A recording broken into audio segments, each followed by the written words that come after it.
Good morning, students. I am Professor Nitin Kadolia from Sagar Group of Institutes, Bhopal. Today, we are going to take another topic in our subject consumer behavior.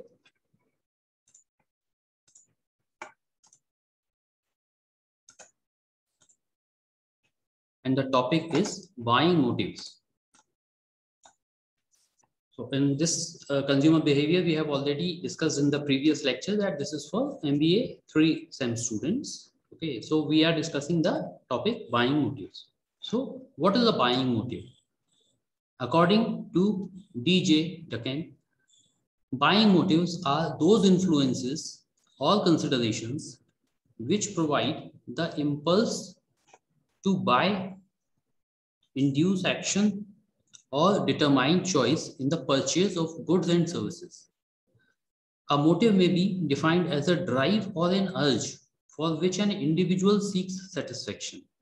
It becomes a buying motive when the individual seeks satisfaction through the purchase of something. Okay. So we individuals or the customers, when do we buy? We buy things when we have a need of it and we want to satisfy some need or want of ourselves.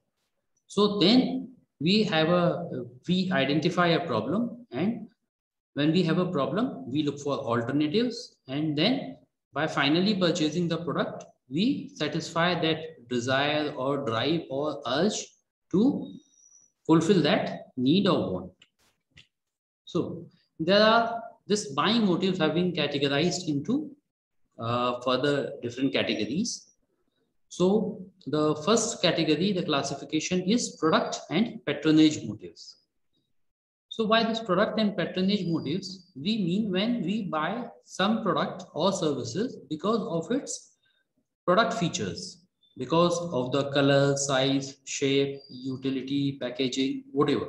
When the reason or the motive for buying a product is the product itself, its features, its characteristics, its packaging, its utility, etc., then we say that the motive is a product motive. Then comes the patronage motive. Patronage motive is basically when there is some connection in respect to the price, the quality, the location, the services, the variety, or the personality of the owner. So all these motives, when drive any individual or groups to buy any product or services, then we say that it is a patronage motive because of price, quality, location, services, variety, or personality of the owner. Then comes the emotional and rational motives. What are emotional motives? We all know we are human beings and humans are full of emotions. So when the motive is of buying is love for others, when a mother goes to a jewelry shop and purchases a necklace, earring for her daughter who is to be going to be a bride in some time, when a wife goes and does some shopping for her husband or kids. So this kind of buying is like emotional motive when this is love for others. Then comes the social acceptance motives. Again, we humans live in society and we buy the products or services for social acceptance. When the motive of the purchase is social acceptance, then it comes under this category of emotional motives. When it is a vanity motive, it comes to like a pride moment when you possess this and it is a matter of pride. So it is a vanity motive. Same way, it can be a recreational motive, it can be an emulate motive, it can be some comfort or convenience motive, right? So these kind of motives are when it is based on our emotions. When the buying is based on the emotions, then we say that the motive is an emotional motive. Then comes the rational motives.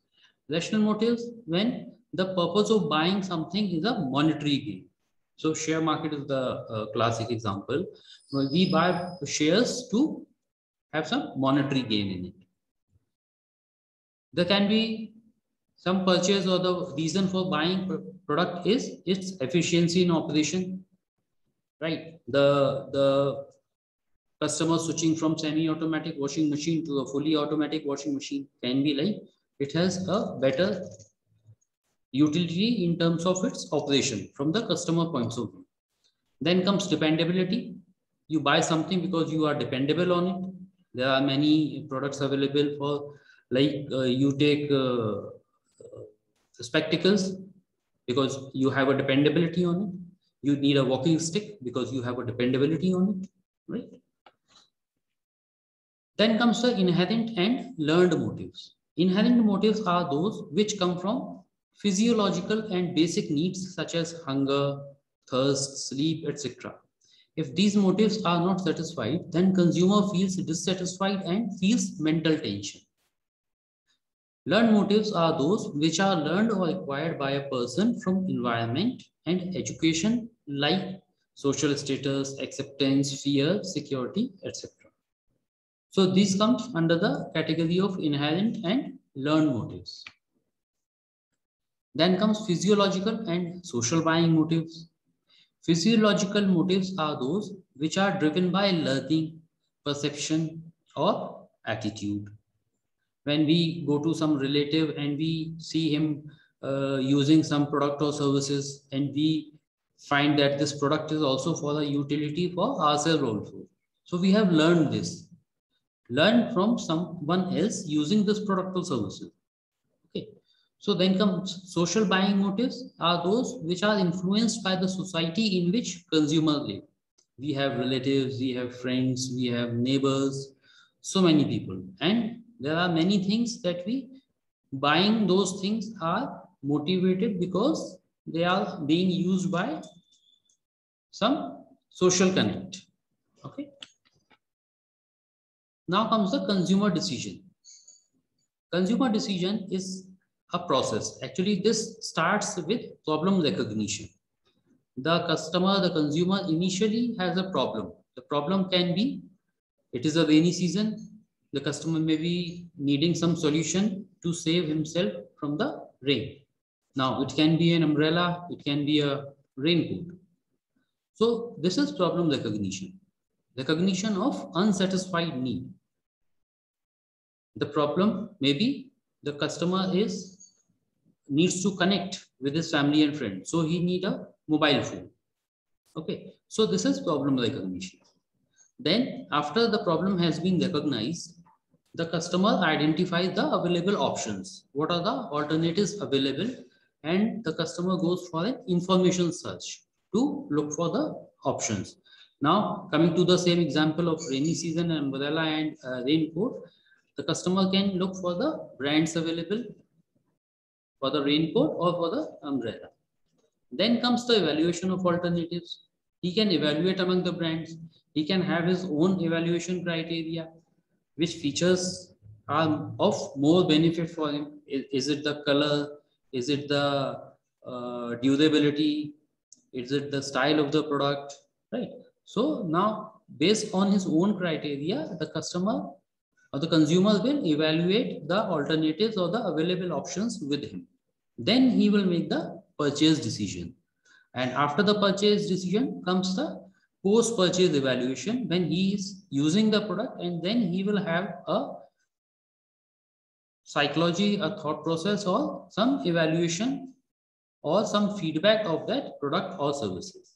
Okay. So till here we are going to study in today's class. Next topic we will be taking in next class. Thank you.